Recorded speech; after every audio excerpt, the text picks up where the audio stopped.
नमस्कार। तो चलिए सीधे चलते हैं एक बहुत बड़े युद्ध की शुरुआत में। ये वो पल है जहां इतिहास के सबसे बड़े नायकों में से एक अर्जुन अपने जीवन की सबसे बड़ी दुविधा का, सबसे बड़े धर्म संकट का सामना करने वाले थे। आज की हमारी इस चर्चा में हम देखेंगे कि कैसे माहौल तैयार हुआ, कैसे युद्ध का ऐलान हुआ और फिर कैसे एक महान योद्धा का दिल टूट गया। तो चलिए इस कहानी के हर पड़ाव को बहुत करीब से समझते हैं। तो कहानी की शुरुआत होती है कुरुक्षेत्र के मैदान से। सोचिए, एक ही परिवार के दो हिस्से हैं, पांडव और कौरव, और दोनों एक सिंहासन के लिए एक दूसरे के खून के प्यासे आमने सामने खड़े हैं। माहौल में टेंशन मतलब तनाव साफ महसूस किया जा सकता है। दुर्योधन अपनी सेना के साथ पांडवों की सेना को देख रहा है।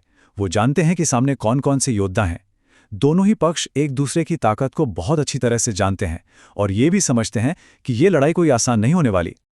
और फिर वो पल आता है, युद्ध की शुरुआत होती है, लेकिन तलवारों के टकराने से नहीं, बल्कि एक बहुत ही शक्तिशाली आवाज से। दोनों तरफ से युद्ध का ऐलान होता है, शंखनाद से। पहले भीष्म पितामह अपना शंख बजाते हैं और फिर एक एक करके पांडव योद्धा।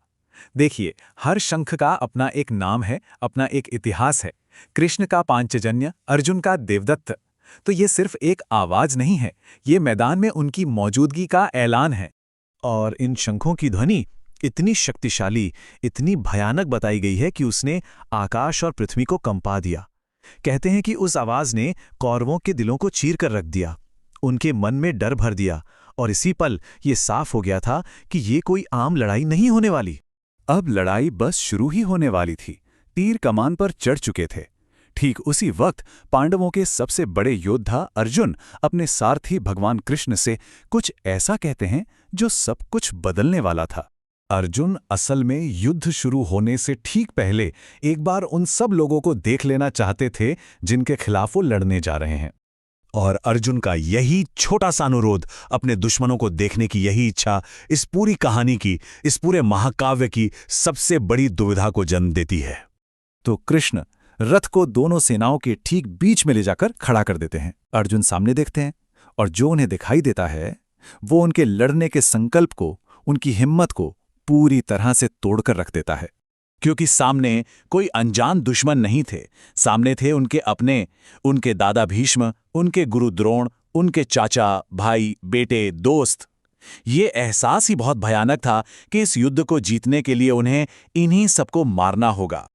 और इस भयानक सच का सामना करते ही अर्जुन का शरीर उनका साथ छोड़ देता है। उनके हाथ पैर कांपने लगते हैं, मुंह सूख जाता है और उनका वो महान धनुष गांडीव उनके हाथ से छूटकर नीचे गिर जाता है। उनका मन पूरी तरह से टूट जाता है। वो कृष्ण से कहते हैं कि अपने ही परिवार को युद्ध के मैदान में देखकर उनकी क्या हालत हो रही है। और ये हमें बहुत ही खूबसूरती से ये दिखाता है कि एक भी तीर चलने से पहले ही इस जंग की इंसानी कीमत क्या थी। तो इस गहरे शोक में डूबे हुए अर्जुन एक ऐसा फैसला लेते हैं जो उस युद्ध का और शायद इतिहास का भी रुख बदल सकता था। वो साफ साफ कहते हैं, हे कृष्ण, मुझे ऐसी जीत नहीं चाहिए, मुझे ऐसा राज्य नहीं चाहिए।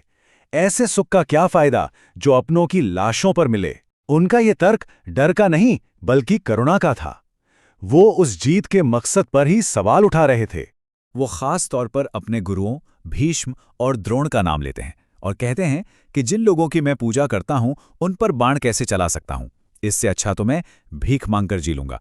अब ये युद्ध उनके लिए बर्दाश्त से बाहर हो गया था।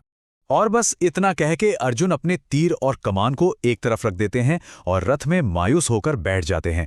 मतलब अपने समय का सबसे महान योद्धा, उसने अपने हथियार डाल दिए हैं और युद्ध करने से साफ मना कर दिया है। अर्जुन की ये जो दुविधा है, ये इतनी गहरी और इतनी जरूरी है कि इसको समझाने के लिए एक और कहानी का सहारा लिया गया है। एक बहुत ही अजीब और जादुई कहानी, एक शापित तोते की कहानी। अब सवाल ये है कि एक तोते की कहानी का एक योद्धा की दुविधा से क्या लेना देना। ये कहानी हमें बताती है कि अर्जुन के कहे हुए इन शब्दों में और जो संवाद आगे होने वाला है उसमें कितनी शक्ति है।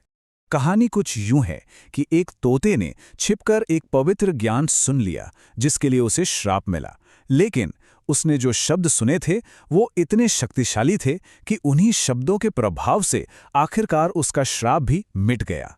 ये कहानी असल में ये बताती है कि अर्जुन की इस दुविधा की कथा को सुनने भर में कितनी परिवर्तनकारी शक्ति है।